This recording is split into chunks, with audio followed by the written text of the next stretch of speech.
Lagot na, VNC may hahakbangan. Magandang araw at isang mapagpalang araw po sa inyong lahat mga kalingap. Sana'y hindi niyo po makalimutan na mag-like sa video na ito. At paunawa tapusin muna ang kabuuhan ng video na ito mga kalingap at para malaman ang nilalaman nito. At maraming salamat po mga kalingap sa pagpatuloy na pagsuporta. At paki-subscribe po mga kalingap kay Kuya Val Santos Matubang at kay Ate Edna Vlogs at Kalingap Rab, maraming salamat po. Lagot na, VNC may hahakbangan. Pero bago yun ay pag-usapan muna natin ang tungkol sa samahan ni Kalingap Edo at VNC ngayon mga kalingap na may bumatikos na naman sa samahan nilang dalawa. Hindi pa man official na sila na talagang ngunit may nakapagsabi sa ating mga concerned viewers na magtiraan niya si VNC ng para sa kanyang sarili at wag ibuhos ang lahat ng pagmamahal nito kay Edo.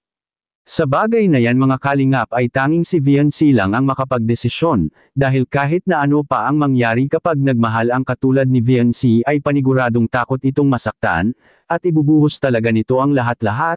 Hindi pa man sa ngayon ngunit pagdating ng tamang panahon mga kalingap malalaman natin kung gaano magmahal si VNC, at sa kabilang dako naman VNC may hahakbangan.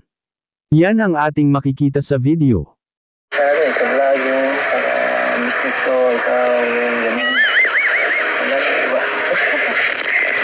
Kasama pa na ako sa business mo. May business mo na pala ako. Dapat mag-invest ka rin para sa business mo kasi yung YouTube ba hindi pa nga mabuhay. Paano yung future natin? Kaya mag-aral nag-aaralan ko pa naman yan. Hindi naman tayo nagmamadali. Yung unti kong pinag-aaralan yan. Para kung sakali mo, hindi prepare tayo. Sanay ko yung lalaki baga. Ako dapat ang mamumuno, kaya dapat ang kumuha ng bagay.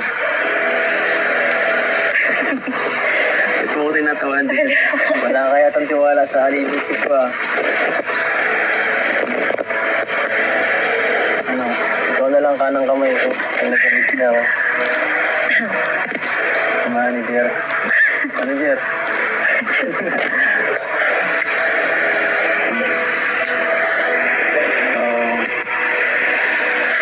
Ano ba? So, pag may business, siyempre, bukod sa business, ano, kung magpapamilya ka, ang gusto mong, ilan ang gusto mong maging, anak, ang librang pamilya mo. Diba, kung dosela pa. Ano po wala? Wala kang gusto. Ha? Yung alam. Pambira. Para natin yung pag-usapan. Sa business muna tayo. Tama na muna yung itangan. Mga lang. Selfie na rin. Ay, anak mo baga tayo sa Alfred. Tingnan muna sa kasuhin mo, taas ako. Focus ka muna. Gustong hakbangan ni VNC ang plano ni Kalingap Edo at paraan niya sa kanilang hinaharap.